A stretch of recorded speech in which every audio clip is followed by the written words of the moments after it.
Hey, it's Phil Tutor's Math, and today we're going over 6 signs that show you have room for improvement on the Algebra 1 Regents.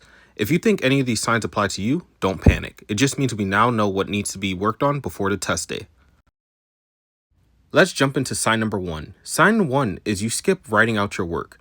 This is one of the biggest mistakes you can make. You solve everything in your head because you think it feels faster, but the Regents is full of multi-step questions, and one tiny miscalculation can turn a correct method into a wrong answer. The fix for this is writing each step out, which helps you catch mistakes before you move on. It also makes checking your work much easier if you have extra time. So even if you think you know the answer mentally, write down the important steps. Sign 2 is you avoid certain topics. Do you immediately hope there aren't any questions related to a specific topic? If you do, that's a sign you acknowledge a weakness. While you don't have to be perfect in every topic, you should never completely avoid any section. The fix for this is that before the test, make sure you have a general method that helps you narrow down answer choices or lead you in the right direction. And even if you don't know the topic, put something down. You don't lose points for getting questions wrong. You either increase your score or your score remains the same, so there's little downside to guessing.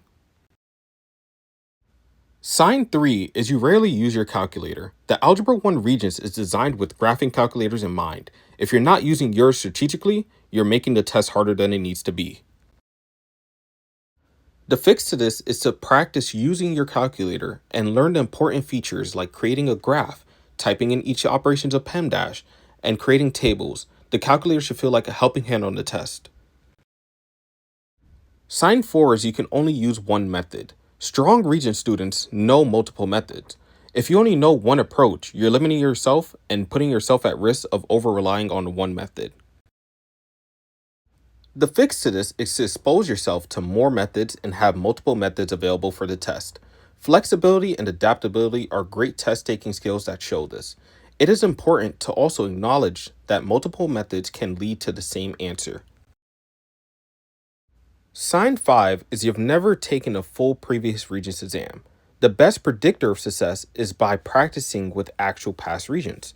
If you haven't done one before, you're missing out on one of the most effective study strategies. The fix to this is to familiarize yourself with the Regent structures by reviewing previous Regents. You can find Regents dating all the way back to 2014 on the New York State Education Department website. You can find the test and the answer key available. Sign 6 is you run out of time on practice exams. Finishing late usually means you need more practice recognizing question types and solving efficiently. You may also lack confidence and second guess yourself.